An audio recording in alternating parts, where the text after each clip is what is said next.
నన్ను ఈ భూమి మీద కన్న దేవుడు పరలోకముందు ఉన్నాడు గనుక పరలోకంలో ఉన్న దేవుడు నిత్యము దూతల మహాదూతల మధ్య సైన్యములకు అధిపతి యెహోవా పరిశుద్ధుడు పరిశుద్ధుడు పరిశుద్ధుడు నిత్యము గాన ప్రతిగానములు చేయుచున్న నిత్యము స్తోత్రార్హుడైతున్న దేవుడు. అయితే ఆయన మనసంతా కూడా మన మీదనే, ఆయన బిడ్డల మీదే, ఆయన సంఘం మీదనే ఉంది, మన మీదనే. ఎందుకు ఎందుకు ఎందుకు జాగ్రత్తలు చెప్తున్నాడు దేవుడు? ఎందుకంటే రోజులు మంచివి కావు. సౌండ్ పెట్టండి, మైక్ ఇది ఈ వైపు చూడండి, కొంచెం సౌండ్ పెట్టండి. ఎల్లో తగ్గించేసేదా, మీరు సౌండ్ పెట్టి ఇక్కడ ఎల్లో ఉంటుంది, దాంట్లో కూడా అది కూడా తగ్గించేసేది. చూడండి, ఇంకా ఈ రోజులు మంచివి కావు, రోజులు మంచివి కావు. ఈ మాట నా మాట కాదు, అది మన పెద్దలు కూడా చెప్తుంటున్నారు, మన పెద్దలు కూడా చెప్తుంటారు, రోజులు మంచివి కావు. మరి ఏ రోజులు మంచివి, ఏ గడియలు మంచివి? సోమవారం మంచిదా, మంగళవారం మంచిది అంటే సోమవారం మంచిది మంగళవారం మంచిది కాదనే వాళ్ళు మనం వింటాం. ఏమంటారు?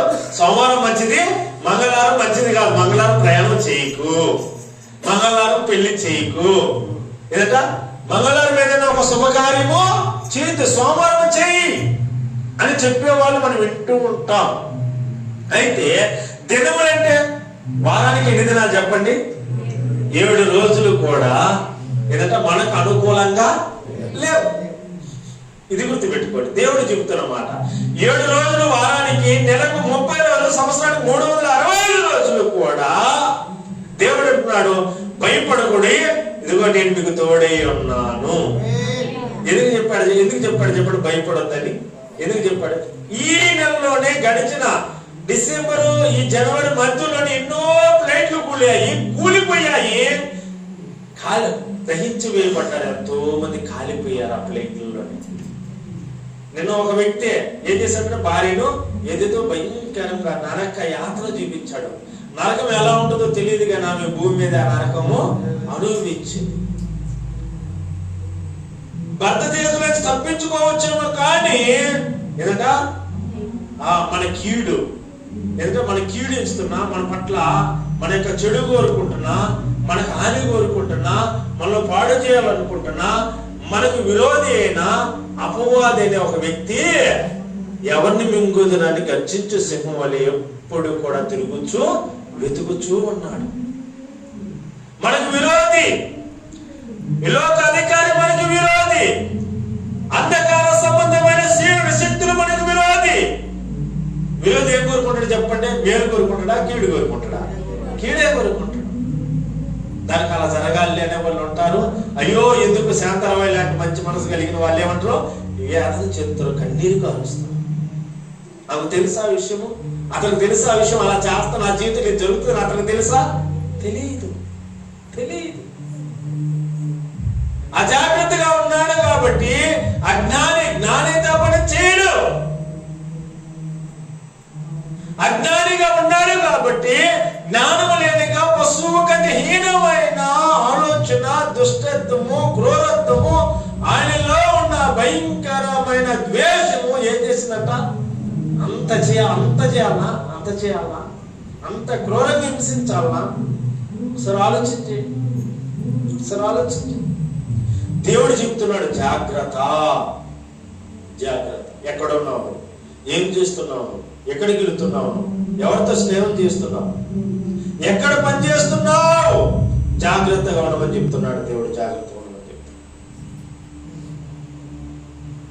జాగ్రత్తగా ఉండమంటున్నాడు. పగలే కదా, భయమే ఉంది అనుకోవచ్చు. పగలే అమెరికా కాలిఫోర్నియా లాస్ ఏంజెల్స్ అనే పట్టణం తగలబడిపోయింది. పగలే అందరూ చూస్తుంటేనే కాలిపోయింది. ఏమీ చేయలేకపోయారు, ఎవరు ఆర్పలేకపోయారు. ఒక్కొక్క వాళ్ళకు కట్టుకున్న ఆ యొక్క ప్యాలెస్ లో 200 కోట్లు, 300 కోట్లు, 100 కోట్లు వాళ్ళ ప్యాలెస్లు అయినా కూడా ఎవరు కూడా కాపాడలేకపోయారు. దేవుడు చెప్తున్నాడు, జాగ్రత్త. దేవుడు మాట వినాలా మేము? దేవుడు అవసరమో మాకు? ఏదన్నా దేవుడే మాకు అవసరం లేదు, దేవుడు ఈ పట్టణానికి అవసరం లేదు, దేవుడు ఈ పట్టణాన్ని మేము తరిమి వేసామన్న నోటి మాట వల్ల అక్కడున్న జీవాత్మ నశించిపోయింది. ఒకసారి ఆలోచన చేయండి, ఎంత భయంకరం ఆలోచన చేయండి, ఎంత ఘోరం ఆలోచన చేయండి. ఎవరికి రాకూడదు ఎదుట ఇంట్లో ఉన్న బంగారు కానీ, వజ్రాలు కానీ, వైఢూర్యాలు కానీ, పత్రాలు కానీ, ఆస్తి కానీ, అంతస్తు కానీ మొత్తం కాలి బూడిదైపోయింది. ఏదో కట్టుకోవడానికి బట్టలు కూడా రోడ్ల మీద వచ్చి కొనుక్కునేసారు. అసలు ఆలోచన చేయండి. వాళ్ళు ఏమనుకున్నారు? దేవుడు మాకు దేవుడా, అయ్యా నాకు షూటింగ్ ఉంది, దేవుడి దగ్గర రావడానికి టైం లేదు. షూటింగ్లు చేసేవారు. హీరోలు అంతా హీరోలు, హీరోయిన్లు ప్రపంచంలోనే గొప్పవారు, ప్రపంచంలోనే గొప్పవారు. దేవుడేమో ఎప్పటికప్పుడు హెచ్చరిక చేస్తూనే ఉన్నాడు ప్రపంచానికి. ఏమని? ఈ హెచ్చరిక 2000 సంవత్సరాల కిందది, ఇప్పుడుది కాదు. ఏ తరానికి ఆ తరము దేవుడు హెచ్చరిక చేస్తున్నాడు. తండ్రిగా నీ బిడ్డలకు హెచ్చరిక చేయాలా? జాగ్రత్తగా నీవెవరితో స్నేహం చేస్తున్నావు, నువ్వేం ఆలోచన చేస్తున్నావు, నువ్వెక్కడికి వెళుతున్నావు, నీ కోరికలు ఏంటో, నీ తలంపులు ఏంటో, నీ ప్రవర్తన ఏంటో జాగ్రత్త. జాగ్రత్త. ఎవరికి వారుగా హెచ్చరిక చేయాలి. ఎవరికి చేయాలి హెచ్చరిక? చెప్పండి, ఎవరికి చేయాలి? బాధ్యత కలిగిన తల్లిగా, తండ్రిగా, నానా చదువుకోనికి మంచి భవిష్యత్తు ఉంటుంది. చదువు లేకనే నేను ఇదిగో ఇంటికి వచ్చి బాత్రూములు కడుగుతున్నానని చెప్పింది ఒక తల్లి ఒక కొడుక్కి. ఇదిగో నానా, ఇదిగో బాత్రూములు కడిగి నిన్ను చదివిస్తున్నాను, చదువు. వాడు చదివి సాఫ్ట్వేర్ ఇంజనీర్ అయ్యి అమ్మ నాన్న చెల్లికి తన అక్కకు పెళ్లి చేయలేకపోతే ఆ పిల్లడు 10 లక్షలు తెచ్చి పెళ్లి చేశాడు. దేవునికి భయం కలిగినగా. ఇది కావాలా? అర్థమైందా? అర్థమైంది మీకు? తల్లి చెప్పింది, నాన్న ఇదిగో బాత్రూములు కడిగి నిన్ను నేను చదివిస్తున్నా. సిగ్గింది చెప్పండి. ఎందుకు? ఏ అవసరమో మనకు? ఏం చేస్తున్నా చెప్పుకోవడానికి అవసరం భయమా? లేకపోతే పిల్లలు చెడిపోతారు. కొడుకు ప్రయోజనం అయిపోయాడు తల్లి మాట వల్ల. ఎప్పుడు కప్పుడు ఏం చేస్తున్నావు, ఎక్కడున్నావు? అబ్రాహాము తప్పు చేసినప్పుడు, అబ్రాహాము దేవుడికి వ్యతిరేకంగా నడుపుకున్నప్పుడు ఏం చేశాడు చెప్పండి? క్షమించండి. ఆదాము తప్పు చేసినప్పుడు దేవుడు ఏం చేశాడు చెప్పండి? ఆదాము తప్పు చేసిన దేవుడు ఏం చేశాడా? ఆదామా నువ్వు ఎక్కడ ఉన్నావు? ఎక్కడున్నాడు? ఏం చేస్తున్నావు? నేను చెయ్యొద్దనిది నువ్వు చేసావా? వెళ్ళొద్దని కాడికి వెళ్ళావా? ఎక్కడున్నాడు? అడిగాడా లేదా? దేవుడు అడిగాడా? ముందే జాగ్రత్తగా చెప్పాడా? నానా అదిగో ఆ చెట్టు జోలికి మీరు వెళ్ళొద్దు, ఆ చెట్టు పనులు ముట్టుకోవద్దు, ఆ చెట్టు పనులు మీరు తినొద్దు అని ముందుగా చెప్పాడే లేదా? విన్నాడు. విన్నది కొంతకాలానికి మరిచిపోయాడు.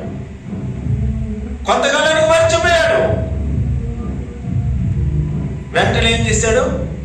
ఏదైతే దేవుడి వద్దన్నాడో, చేయొద్దన్నాడో, వెళ్ళొద్దన్నాడో, తినొద్దన్నాడో అదే చేశాడు. వద్దనిదే చేశాడు.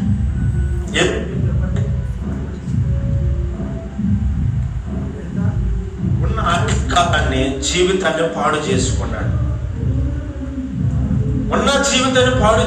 శ్రేష్టమైన, ఉన్నతమైన, మంచి జీవితాన్ని పాడు చేసుకున్నాడు.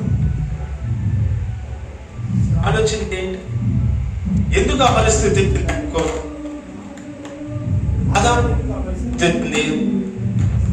జాగ్రత్త. ఏదైతే చెప్పాడు దేవుడు దాన్ని మరిచిపోయాడు. తిన్నములు చెడ్డవి. మంచి ముహూర్తం చూసి ఇల్లు కట్టామనుకో, ఆ ఇంట్లో ఉంటామో ఉండమో కూడా మనకు తెలియదు. మంచి ముహూర్తం చూసి పెళ్లి చేసామనుకో, వాళ్ళ కాపురం సజీవం వాళ్ళ సహజీవనం సాఫీగా జరుగుతుందో జరగదో కూడా తెలియదు. భర్త జాగ్రత్తగా ఉండాలి, భార్య జాగ్రత్తగా ఉండాలి. భర్త మెలుగుగా ఉండాలా, భార్య కూడా మెలుగుగా ఉండాలా. ఎప్పటికప్పుడు. లేకపోతే ఏం జరుగుతుంది చెప్పండి? దేవునికి దూరం అయిపోతారు, కుటుంబానికి దూరం అయిపోతారు, మనశ్శాంతి లేకుండా పోతారు, ఆనందం లేకుండా పోతారు. చూడండి, మొదటి దినవృత్తాంతంలో 23వ అధ్యాయం 30వ వచనం. మొదటి దినవృత్తాంతంలో 23వ అధ్యాయము 30వ వచనం. అందరు తీయండి మొదటి దినవృత్తాంతములు, అందరు తీయండి బైబిల్లో. మొదటి దినవృత్తాంతములు 23వ అధ్యాయం 30వ వచనం. అనుదినము సాయంకాలముల యందు యెహోవాను గూర్చి స్తుతి పాటలు పాడుటకును, విశ్రాంతి దినములలోను అమావాస్యల్లోను పండుగల్లోను యెహోవాకు దహన బలులను అర్పింపవలసిన సమయములన్నిటిలోనూ లెక్కకు సరైన వారు వంతుల ప్రకారం నిత్యము యెహోవా సన్నిధిన సేవ జరిగించుటకు నియమించబడేది. రాయబడింది, ఇక్కడ రాయబడింది దేవుడు నియమించాడు అని రాయబడింది. దేవుడు కొంతమందిని దేవుని సేవ కొరకే నియమించుకున్నాడు. మరి దేవుడి సంఘంలో ఉన్నావు నీవు, దేవుడి సంఘంలోనే ఉన్నావు నువ్వు కూడా. మరి దేవుడి సంఘంలో ఎందుకు దేవుడి సన్నిధికి వస్తున్నావు నువ్వు? వీరంతా దేని కొరకైతే దేవుడు వారిని నియమించాడో దానికి తగ్గట్టుగా లెక్క ప్రకారము సరైనదిగా నమ్మకంగా వారు వంతుల ప్రకారము సేవ చేస్తున్నట్లుగా మనకు కనపడుతుంది. వాళ్ళు వంతుల ప్రకారం లెక్క తప్పకుండా, క్రమము తప్పకుండా. దేవుడంటే భయం కలిగిన వారు క్రమము తప్పరు. దేవుడంటే భయం కలిగిన వారు బ్రతిమలాడుకోరు, బ్రతిమలాడించుకోకూడదు. మందిరానికి రండి రండి రండి అలా బ్రతిమలాడించుకోకూడదు. మందిరానికి రండి అంటే ఆ పిలుపు దేవునిది, మనుషులది కాదది, మనుషులది కాదది. మనం వెళ్ళే దేవుని ఎందుకు? అందుకే కీర్తనలో 91:1 మహోన్నతుని చాటు నివసించు వాడే సర్వశక్తి నీడన విశ్రమించువాడు. ఎక్కడ ఉండాలంటే మనిషి మహోన్నతుని చాటును ఉండాలంట. ఎక్కడ ఉండాలా? మహోన్నతుని చాటును ఉండాలంట. దేవుడే ఏంట మనకు ముందు ఉండాలా, ఆయన వెనుక మనము దేవునితో మనం ఉండాలా. దేవుని కృప నిత్యము మనకు తోడే ఉండాలి. అంటున్నావు ఎలాంటి వారే అంటే అనుదినము ఉదయ సాయంకాలముల యెహోవాను గూర్చి స్తుతిస్తూ పాడుతూ ప్రార్థిస్తున్న వారిగా కనబడుతున్నారు. ఏంటంట? ఉదయ సాయంకాలములు. నీ జీవితంలో ప్రతి ఉదయము ప్రతి సాయంకాలము ఏంటంట? ప్రతి ఉదయము ప్రతి సాయంకాలము దేవుని స్తుతిస్తున్నావా? నీకుందా అటువంటి అనుకూలమైన సమయము? నీకుందా? లేదయ్యా, వారానికి ఒక్కరోజే నేను మందిరానికి రావడానికి నాకు టైం లేదు, నేను ఉదయం సాయంత్రం ఎలా నేను దేవుని ప్రార్థించేది, దేవుని స్థుతించేది, దేవుని గణపరిచేది నాకు అంత సమయం లేదంటావా? మారు మనసు పొంది మారు మనసు పొంది.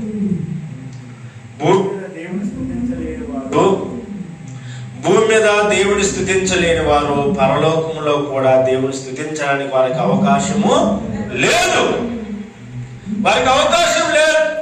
ఇక్కడే క్రమముగా అనుదినము ఉదయము సాయంత్రము దేవుని స్తుతించే ప్రార్థించే జీవితం నీకు లేకపోతే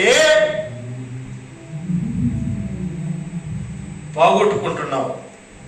నిత్య జీవమును పరలోకాన్ని నువ్వు పోగొట్టుకుంటున్నావు.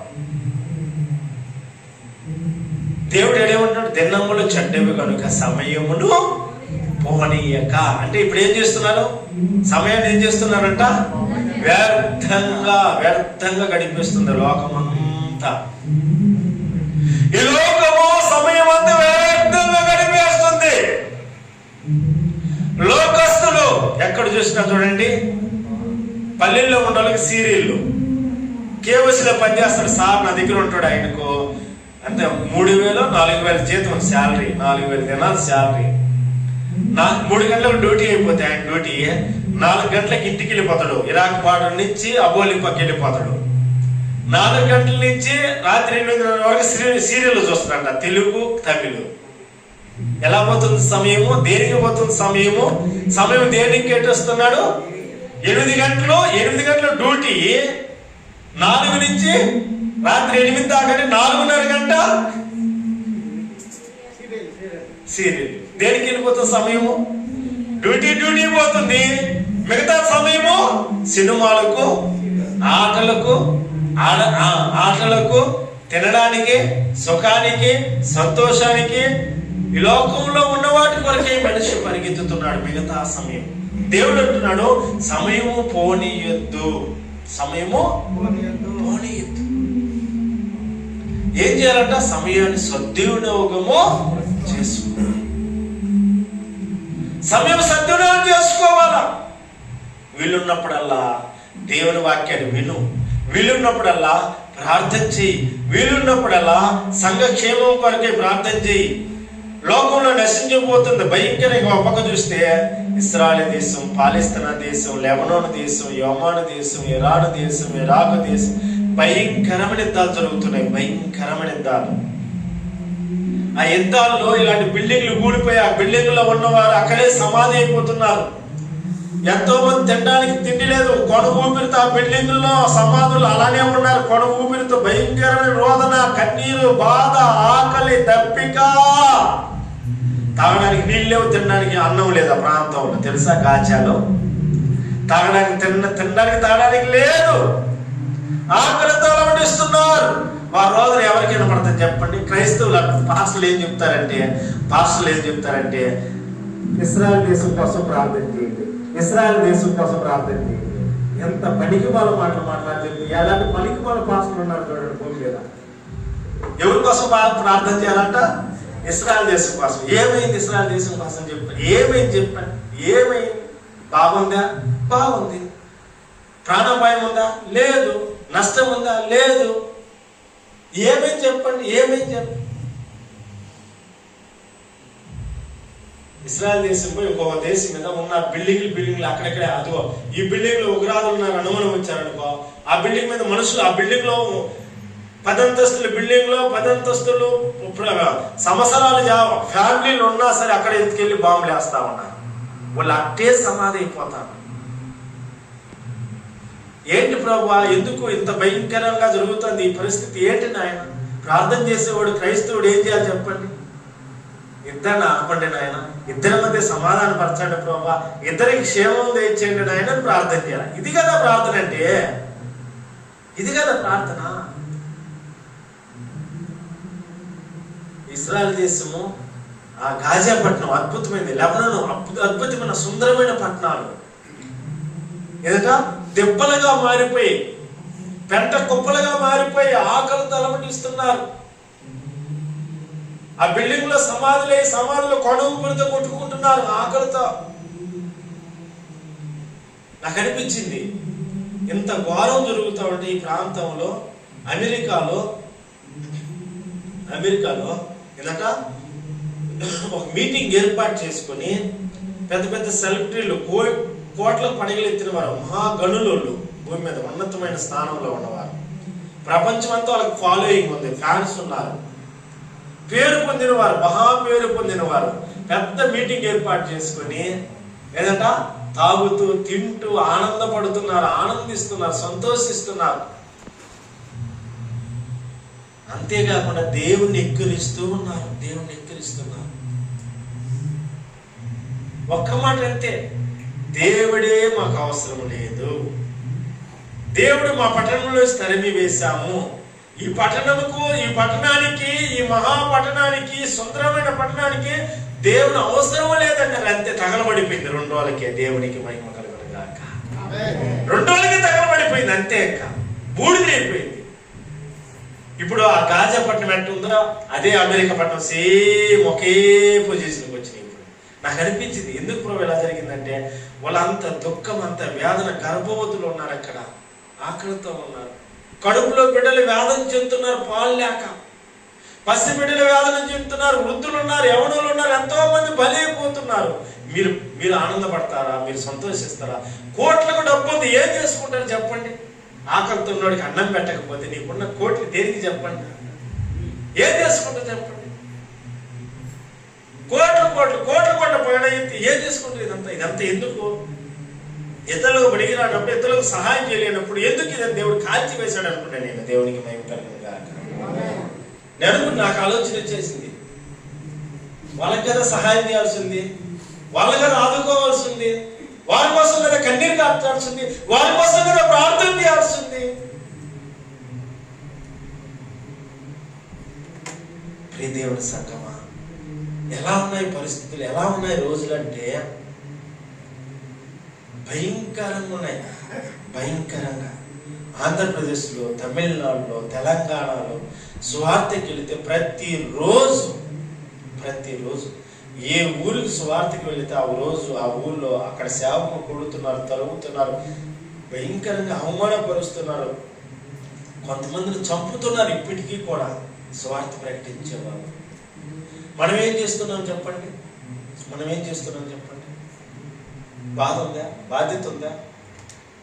మనకి ఇవ్వబడి ఈ జీవిత కాలం, మనకి ఇవ్వబడి ఈ సమయం, ఈ రోజు అనేది రోజు పగలు 12, రాత్రి 12 గంటలు, 24 గంటల్లో మనమేం చేస్తున్నాం చెప్పండి? మనమేం చేస్తున్నాం?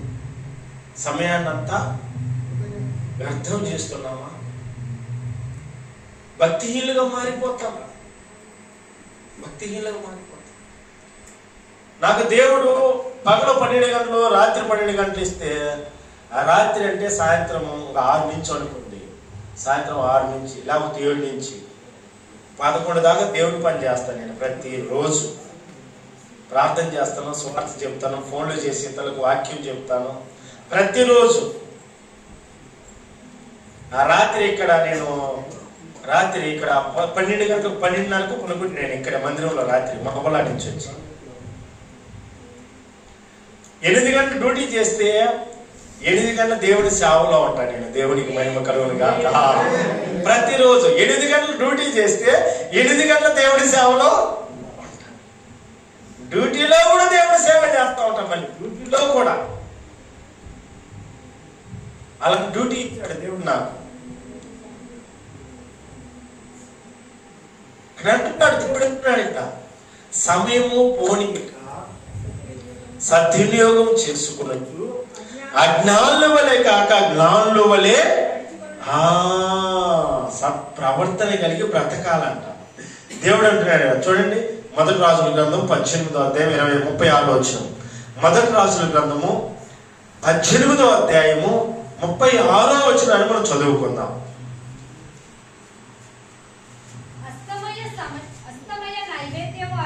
అస్తమయ నైవేద్యము అర్పించు సమయమున. చాలు. ఏంటంట? అస్తమయం అంటే సాయంకాలం, ప్రొద్దుగుంకి వేళ అస్తమయం. ఆ సమయం ఏంటంట? ఏ సమయం అది? నైవేద్యం అర్పించు సమయము. ఉదయము ప్రార్థన చేసి దేవుని స్తుతించే సమయం. నిద్రలేస్తున్న ప్రార్థన చేసి దేవుని స్తుతించాలి. మధ్యాహ్నము భోంచేస్తే దేవుడికి కృతజ్ఞతలు చెల్లించాలి. సాయంత్రము దేవుడికి నైవేద్యం అర్పించాలి. ఏంటి నైవేద్యము? ఆ నైవేద్యము? సాయంకాలము నైవేద్యం అర్పించామంటే పరలోకం నుంచి దేవదూతలు భూమి మీదకి వచ్చే సమయం. మళ్ళీ చెప్తాను మీకు జాగ్రత్త. సాయంకాలము దేవదూతలు పరలోకం నుంచి భూమి మీదకి వచ్చే సమయం అది. మీ ఇంట్లోకి రావాలంటే నైవేద్యం ఉండాలా? ఊటినే వచ్చారా? నేను మీ ఇంటికి వచ్చాను ఊటినే వచ్చానా? నువ్వు మా ఇంటికి వచ్చావని ఊటినే వచ్చావా? ఏమి లెక్క గాలికి వచ్చాను కన్న వాళ్ళు ఎవరైనా ఉన్నారా? లేక ఏమి లెక్క గాలి కళ తిరుగుతూ వచ్చాను మీ ఇంటికి అని వచ్చేవాళ్ళు ఉన్నారా? పని ఉంటేనే వచ్చేవాళ్ళుగా ఉన్నావా? ఇక రాయబడింది, బైబిల్లో రాయబడింది, సాయంకాలము నైవేద్యం అర్పించు సమయం. ఎవరికి అర్పిస్తున్నావు నైవేద్యం? అయ్యో, నువ్వు నైవేద్యం అర్పిస్తున్నావా దేవునికి? నిన్ను మిమ్మల్ని అడుగుతున్నా, మీరు దేవునికి సాయంకాలము నైవేద్యం పెడుతున్నారా? నేను చెప్పలా, బైబిల్లో చెప్తున్నాడు ఈ మాట. సాయంకాలం ఎలాంటి సమయం అది? ఎవరికి? పరలోకముందున్న దేవునికి. ఏమో ఆ పని చేసి అలసిపోతున్నాను, పనుకుంటున్నాను, సాయంత్రం అంటే దరిద్రం పట్టింది అనుకో. సాయంత్రం నిద్రపోయే వాళ్ళ మీద దరిద్రం పట్టి ఆ కుటుంబం దరిద్రం కమ్ముకుంటుంది, చీకటి కమ్ముకుంటుంది ఆ కుటుంబం మీద. అబ్రాహాము నిద్రపోయాడు. సాయంకాలం నైవేద్యం పెట్టి ఆయన పవిత్ర పక్షులు దేవుడికి బలిగా ఇచ్చి సాయంకాలం నిద్రపోయాడు. దేవదూత వచ్చింది, చంపబోయింది, ఆయన తప్పించుకున్నాడు. సాయంకాలం ఎవరైనా నిద్రపోతారేమో, నేను చెప్తాను మళ్ళీ జాగ్రత్త. 5 గంటల నుంచి 5:30 నుంచి రాత్రి 7:30-8 దాకా నిద్రపోతారేమో, జాగ్రత్త. చీకటి కమ్ముకుంటుంది, భయంకరమైన చీకటి, భయంకర దరిద్రం కమ్ముకుంటుంది ఆ కుటుంబానికి. నిజం చెప్తున్నా, అబద్ధం చెప్పలే నేను. ప్రతిదానికి ఒక సమయము ఉంది.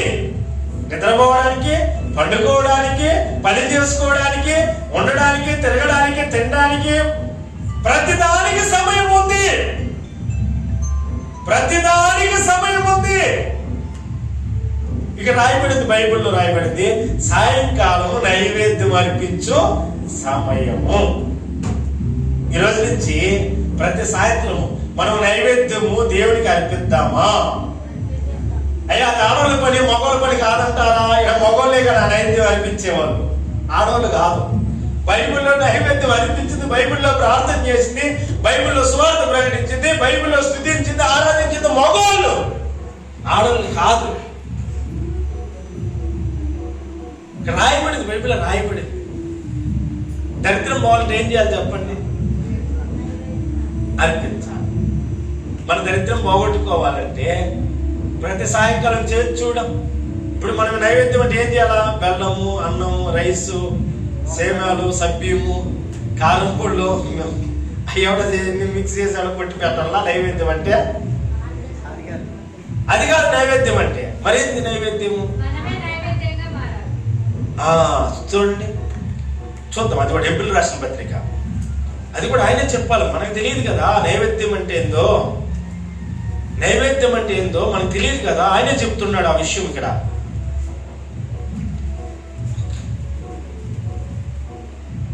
పదమూడవ అధ్యాయం, హెబ్రీయులకు రాసిన పత్రిక 13వ అధ్యాయం 15వ వచనం.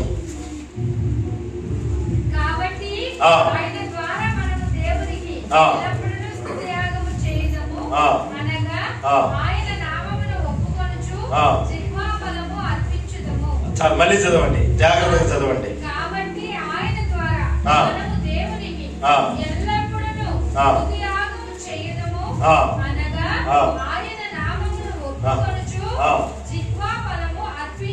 అది నైవేద్యం అంటే.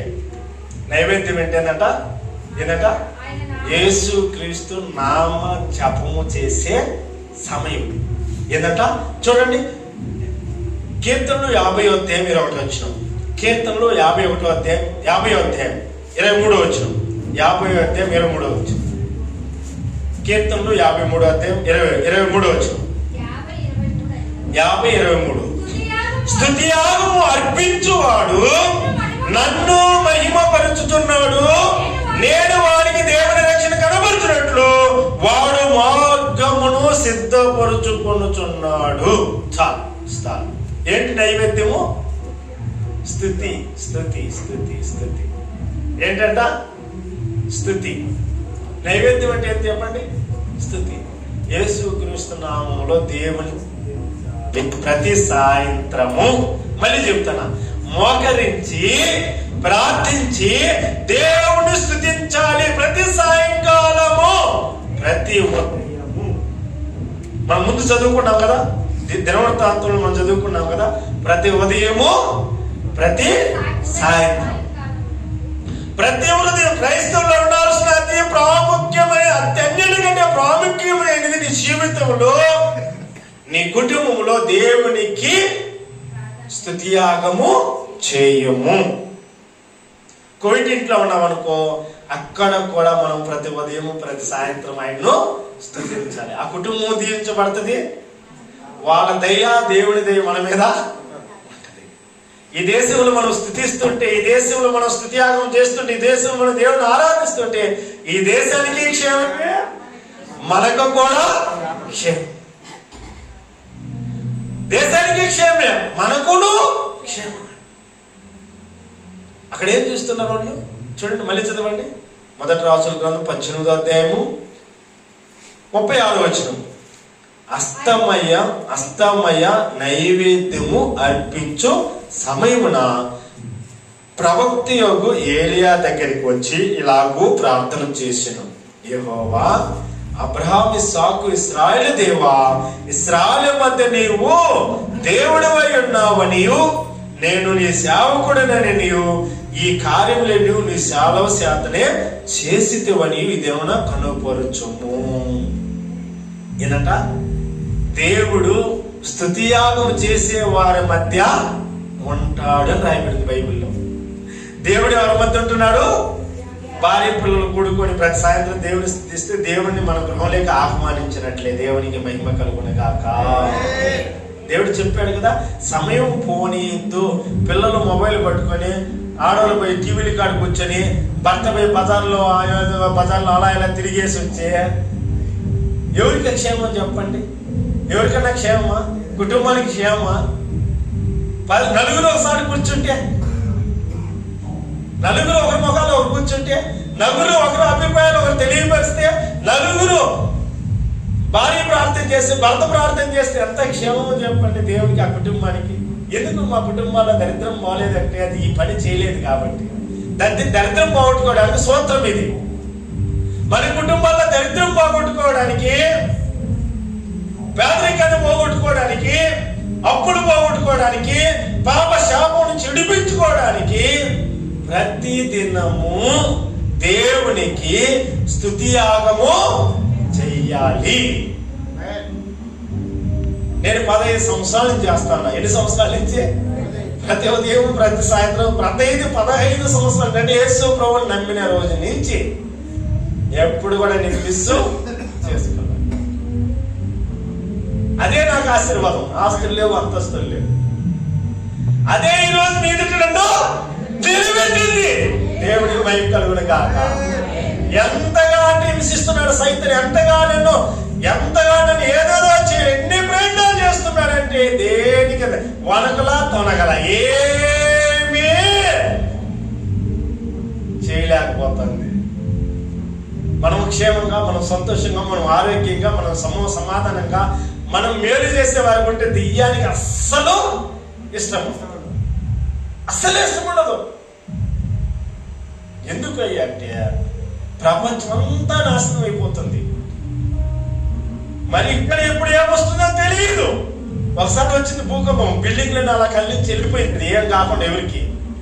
జాగ్రత్తగా ఉండండి. ఇంకా ఎక్కువగా దేవుణ్ణి స్తుతించండి, దేవుడి దగ్గరగా ఉండండి, దేవుడు ఆరాధించండి.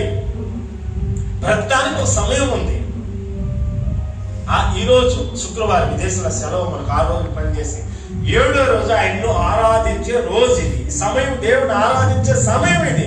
ఆయన్ని కాకుండా మనం దేనికోసమో పరిగెత్తుతూ, దేనికోసమో పాగులాడుతూ, దేనికోసం ఆయన సన్నిధిని పక్కనే పెడితే మనకి ఆశీర్వాదమా, మనకేమన్నా దీవెనా? మీరు చెప్పాలి.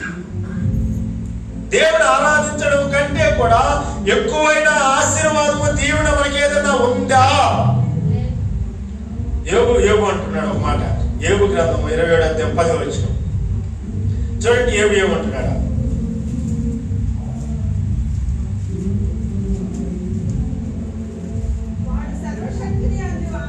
వాడు సర్వశక్తిని యందు ఆనందించునా, వాడు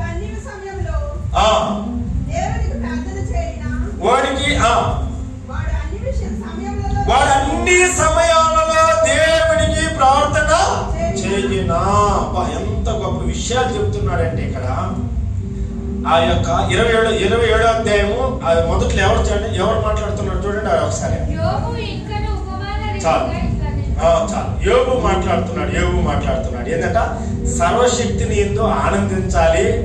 రెండోది, అన్ని సమయాల్లో దేవునికి. అది ఏదేమన్నాడు? సమయం పోనీ, సమయం ఉందంటే దేవునికి నువ్వు కేటాయించు. సమయం నీకు ఉంది అంటే మొబైల్ పట్టుకొని ఫోన్లలో మాట్లాడుకుంటా కాలక్షేపము చేయొద్దు. చేయొద్దు. నేను రాత్రి 12కి పండుకొని 12:30 పండుకొని 1 గంట పండుకొని పొద్దున్నే 4:15 లేసి డ్యూటీకి వెళ్ళిపోతా. మళ్ళీ వచ్చే సాయంత్రం 4:30 5కి మళ్ళీ నేను రిటర్న్ వస్తా. మళ్ళీ సేవకి వెళ్ళిపోతా. మళ్ళీ రాత్రి 11 12కి పండుకొని మళ్ళీ శుక్రవారం వస్తే అంతే మహబూబాకి వెళ్తా. రాత్రి మహబూబాకి వెళ్ళాను, దేవుని ఆరాధించాను, ఇక్కడికి వచ్చి ఏడా పడుకున్నా. రాత్రి అంతా ఇక్కడే పడుకున్నా నేను. మళ్ళీ ఉదయం వేరేసాను, మందిరం అంతా శుభ్రం చేసేసాను. మీరు వచ్చేసరికి సమయము ఏం చేయాలి? అవకాశం అది మళ్ళీ రాదు. చెయ్యి నాకు పనిచేస్తుంది, కాళ్ళు నాకు పనిచేస్తుంది, శక్తి నాకు ఉంది, బలం ఉంది, ఆరోగ్యం ఉంది, యవనం ఉంది. దేనికోసం కేటాయించి, దేనికోసం పరిగెత్తాలి, దేనికోసం ఎదురు చూడాలి, దేనికోసం బ్రతకాలి.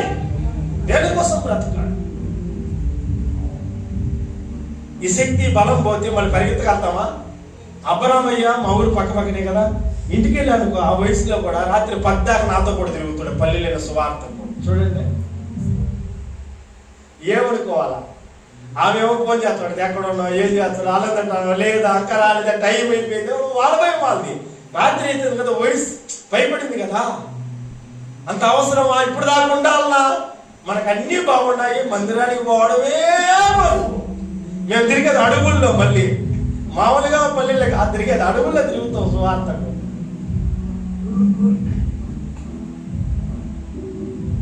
ఏమో నీకు అంత అవసరం ఏమొచ్చింది?